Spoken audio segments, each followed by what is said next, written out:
Welcome back to your nerdy show. I'm your host, Spoiler Master. Episode 5 wastes absolutely no time raising the stakes because almost every major player finds themselves backed into a corner. The Greens are falling apart from within. The Blacks are struggling to hold their kingdom together. And even the people who once seemed untouchable are beginning to realize that dragons alone cannot win this war. By the end of the episode, loyalties shift, shocking secrets come to light, and several characters are forced to make impossible choices. So let's break down everything that happened in this episode. And will once more be ahead of them. Criston Cole's campaign begins to collapse. We begin in the Riverlands, where Oscar Tully, Roderick Dustin, and the Winter Wolves discover that almost every bridge leading toward Tumbleton has been burned. Their entire campaign suddenly grinds to a halt because without those crossings, there's simply no way to move their army forward. Oscar quickly realizes that waiting isn't an option. He orders Lord Piper to take 100 of his fastest men and race toward the Stony Sept, hoping they can secure the last remaining barge before that route is destroyed as well. It isn't the perfect solution, but at least it gives them a chance to keep the campaign alive. Unfortunately, Criston Cole has been thinking several steps ahead. Instead of waiting for the armies to meet in open battle, he launches a surprise attack during the night. His soldiers silently infiltrate the Winter Wolves' camp and slaughter everyone they can find.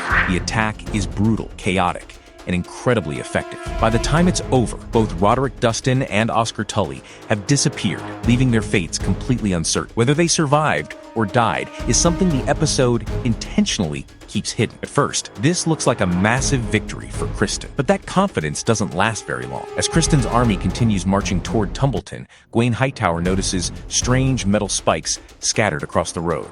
These are caltrops, simple but deadly weapons designed to cripple horses and slow advancing armies. Their presence immediately tells him something is wrong. Somehow, despite the devastating attack, the Black forces are still managing to stay ahead. The discovery completely changes Gawain's attitude. He urges Criston to abandon the campaign while they still can. The soldiers are exhausted, supplies are running low, and morale has almost completely collapsed. Continuing forward would only guarantee more deaths. Criston, however, refuses to listen.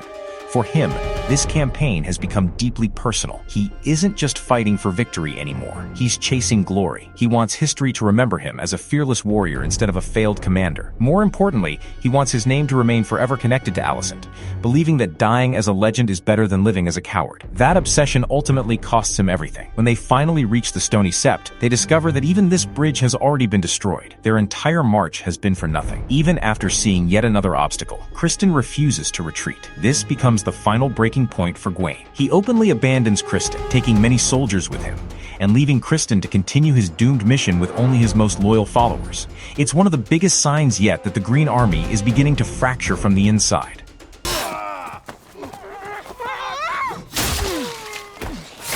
Aemond's recovery takes a dark turn. Meanwhile, over at Harrenhall, Aemond is fighting a very different battle. His injuries are slowly healing, but mentally he is completely broken. Nightmares haunt him every time he closes his eyes, and the loss of Vagar has left him questioning his entire identity. Without his dragon, he no longer believes he is the terrifying warrior everyone feared.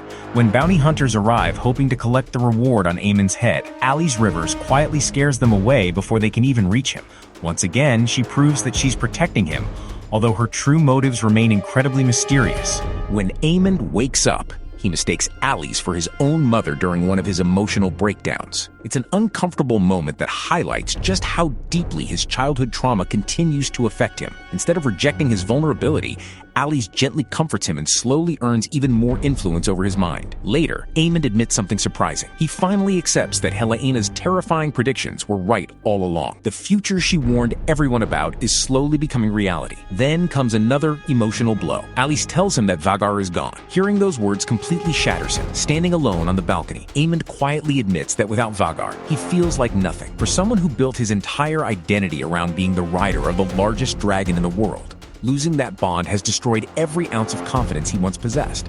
Alice then tells him that King's Landing has fallen and that rumors claim Aegon is dead. Interestingly, Aemond chooses to believe the rumor, almost seeing it as justice for the years of suffering he believes his brother caused him. But Alice continues pulling him deeper into her emotional web. Rather than challenging his beliefs, she speaks like a comforting mother.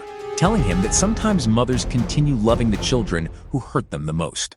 It becomes increasingly clear that Alice understands Aemond's emotional weaknesses and is using them to gain complete control over him. Whether she's manipulating him for power, survival, or some larger magical purpose is still impossible to say. By the end of this storyline, another group of bounty hunters breaks into Harrenhall. This time, they attempt to assault Alice herself. Before they can hurt her, Aemond steps in and brutally kills every single one of them. The fight proves two important things. First, Aemond's physical recovery is almost complete. Second, his loyalty to Alice is growing stronger with every passing day, making her influence over him more dangerous than ever. If a time should come when you have need of it. Alicent makes a desperate decision. Back in King's Landing, Alicent faces a crisis that could change the future of House Targaryen forever. Grand Maester Orwyle secretly delivers the abortion potion Alicent requested. He makes it clear that this is the last favor he can risk performing because Rhaenyra's people are watching his every move. Alicent's plan is heartbreaking but understandable. She begs Helaena to drink the potion because if the unborn child turns out to be a boy, he will instantly become another rival claimant to the Iron Throne. That would place both Helaena and the baby directly in Rhaenyra's path. Helaena, however, refuses without hesitation. She believes this child deserves to live and seems emotionally attached to the baby already, perhaps seeing it as a chance to heal after losing Jaehaerys. She even reveals another cryptic vision, insisting that Aemond is still alive at Harrenhal and saying that he burns without fire, suggesting that while he survived physically, something inside him has already been consumed. Alicent refuses to listen to prophecies anymore. She only sees the very real danger surrounding her family, while Helaena continues trusting the future she has already seen. Their disagreement perfectly captures one of the episode's biggest themes, logic versus destiny, and neither woman is willing to abandon the path she believes is right.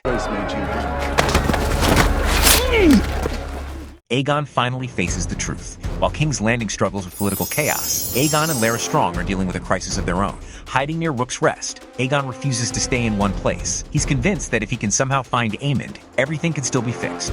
After hearing rumors that Vhagar was seen near Wendish Town, he decides to leave immediately and search for his brother. If Aemond isn't there, then Harrenhal will be his next destination. The problem is that this plan is completely unrealistic. They're traveling on foot, they have almost no supplies, and every mile increases the chances of being captured or killed. Larys tries to reason with him, pointing out how impossible this journey really is, but Aegon refuses to listen. His anger has completely taken over. He blames Aemond for destroying his life and vows to kill him if they ever meet again. However, reality catches up with him when they find themselves right back where they started. Exhausted, broken, and completely out of options, Aegon finally stops pretending everything is under control. That's when Larys does something we've never really seen before.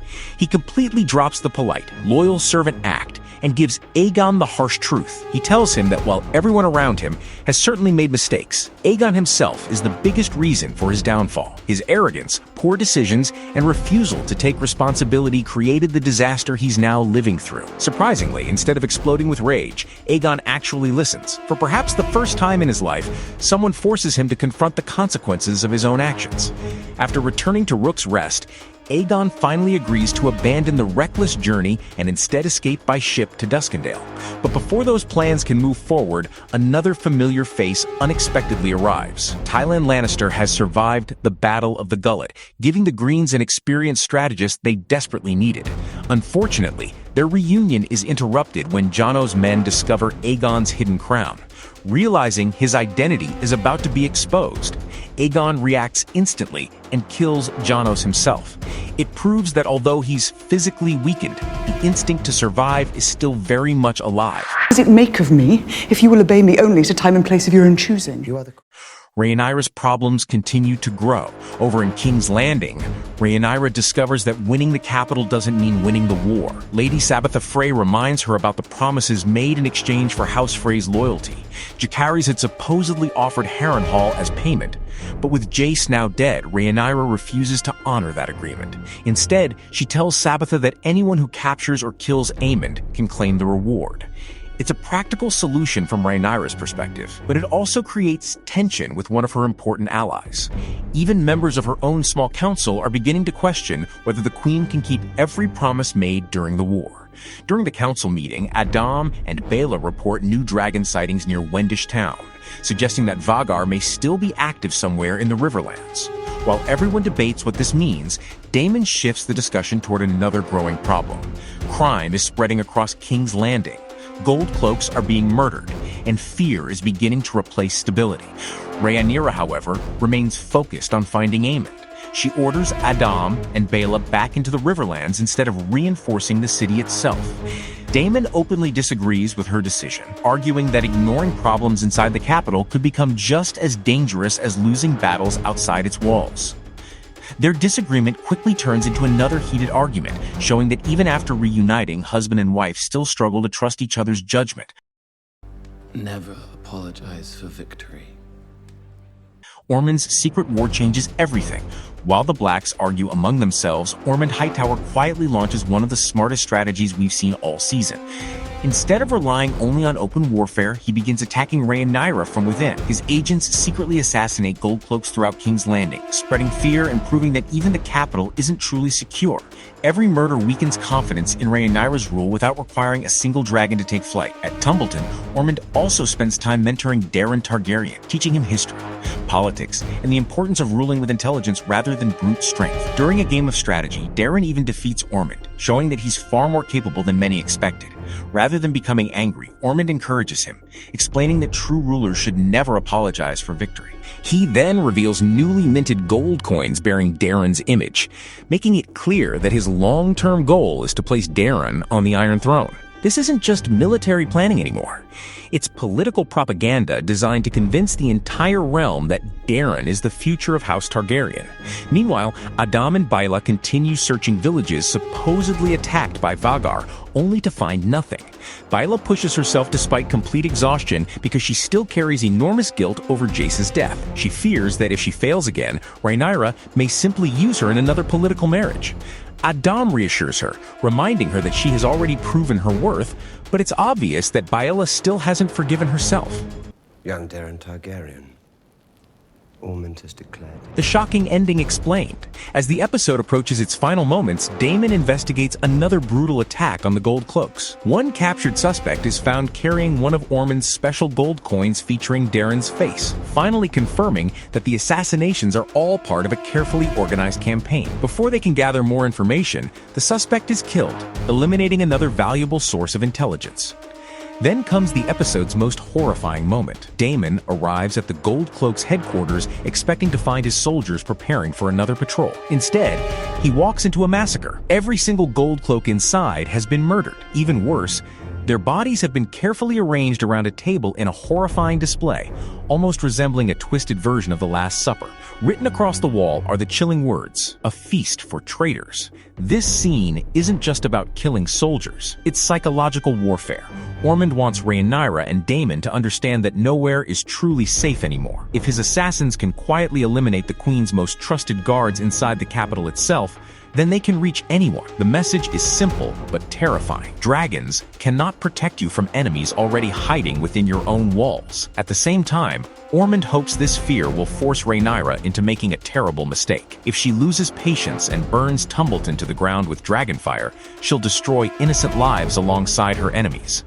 That would damage her reputation forever and make it much easier for Aemond to present Daemon as the honorable alternative to the people of Westeros. But there's one major flaw in his strategy. The Tully forces and the Winter Wolves are still marching toward Tumbleton, despite Criston Cole's desperate attempts to stop them. If they arrive before Aemond is ready, the Hightowers could suddenly find themselves trapped in exactly the kind of battle they've been trying to avoid. Episode 5 leaves every major storyline balanced on the edge of disaster. The Greens are divided. The Blacks are struggling to maintain control, secret assassins are spreading fear throughout King's Landing, and a single wrong decision could completely change the course of the Dance of the Dragons. One thing is certain, the war has entered its most dangerous phase yet, and from this point forward, nobody is truly safe. No, what the heck, I'll laugh anyway.